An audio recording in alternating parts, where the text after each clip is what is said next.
Halo Bolo, hari ini kita akan sharing-sharing mengenai hama pada pohon sawit Bolo.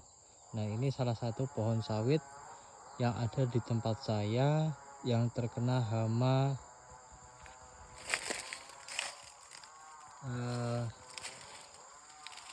wawung Bolo atau kumbang tanduk. Nah, biasanya disebut sebagai hama wawung kalau di sini Bolo, atau yang disebut sebagai kumbang tanduk. Nah, kalau nggak diatasi Bolo, itu lama kelamaan akan banyak merusak pohon sawit Bolo.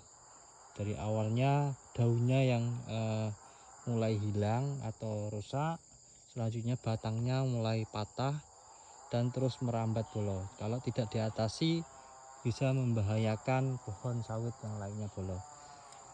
Nah, bagaimana cara mengatasinya Bolo? Ada beberapa cara untuk mengatasi hama wawung atau kumbang tanduk ini Bolo. Yang pertama yaitu kita harus sering-sering memantau dan cek rutin pohon sawit. Nah, dicek batang dan juga pangkal pelepas sawit secara rutin, terutama cari tanda-tanda lubang bekas penggerek atau dari yang dilubangi oleh hama wawung atau lebah tanduk atau kumbang tanduk Bolo. Nah, jadi kita cek satu persatu pohonnya secara rutin.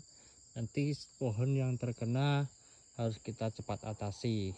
Nah, salah satu mengatasinya yang pertama itu membuang batang atau pelepah yang sudah terserang. Seandainya kalau kita melihat ada bagian pohon yang sudah terserang parah, segera potong dan buang jauh-jauh supaya hama enggak menyebar Bolo. Nah, makanya dari itu kita harus cek satu persatu Bolo. Nah, selanjutnya cara menghilangkannya bisa dengan cara menggunakan perangkap feromon sederhana. Pasang perangkap feromon di kebun untuk menangkap kumbang dewasa. Perangkap ini biasanya berbentuk botol atau perangkap plastik yang diberi umpan bau feromon. Nanti kumbang tanduknya itu akan masuk ke dalam botolnya atau perangkap plastik yang diberi umpan bau feromon.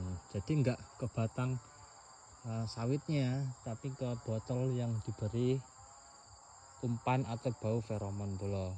Nah, yang selanjutnya itu juga bisa digunakan semprot insektisida yang mudah didapat. Nah, jadi ada insektisida yang cair yang banyak dijual di toko pertanian. Nah, jadi disemprotkan ke pangkal pelepah dan batang yang dicurigai ada serangan dari hama wawung. Nah, contoh bahan yang aktif yang umum adalah fipronil atau chlorpyrifos. Nah, jadi untuk pemakaiannya nanti diikuti di wadahnya atau di tempat botolnya. Nah, selanjutnya yang terakhir itu jaga kebersihan kebun Bolo. Jadi semakin bersih kebunnya, nanti untuk perawatannya juga akan mudah Bolo. Jadi intinya kalau menghindari hama wawung ini kita harus cek secara rutin Bolo. Nanti kalau ada yang terkena itu dibuang pelepahnya, baru kita kasih insektisida atau kita pasang perangkap feromon sederhana, bisa menggunakan botol maupun plastik, nanti diberi bau feromon sebagai umpan. Nah, itu cara mengatasi hama wawung Bolo. Semoga bisa bermanfaat buat kita semua Bolo. Salam petani muda.